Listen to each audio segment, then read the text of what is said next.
The repercussions of the Holy Ghost movement spread in the years that followed to 4 minds of immense significance for the future. These were Albertus Magnus, his pupil Thomas Aquinas, the philosopher of the Church and an adept in alchemy, Roger Bacon, the English forerunner of inductive science, and finally Meister Eckhart, the independent religious thinker now enjoying a real revival after 600 years of obscurity. Some people have rightly seen the Holy Ghost movement as the forerunner of the Reformation. At about the time of the 12th and 13th centuries, we find also the beginnings of Latin alchemy, whose philosophical and spiritual content I have tried to elucidate in my book Psychology and Alchemy.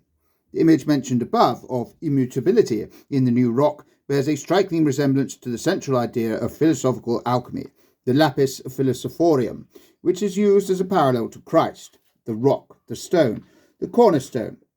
Priscillian says, "We have Christ for a rock, Jesus for a cornerstone." An alchemical text speaks of the rock which is smitten thrice with Moses' rod, so that the waters flow forth freely. The lapis is called a sacred rock, and is described as having 4 parts. St. Ambrose says the water from the rock is a prefiguration of the blood that flowed from Christ's side.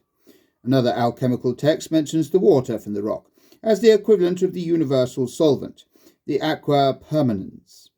Kunrath, in his somewhat florid language, even speaks of the Petrodian serpentium by the Nassenes.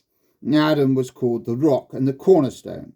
Both these allegories of Christ are mentioned by Epiphanius in his Anchorotus, and also by Firmasius Maternius.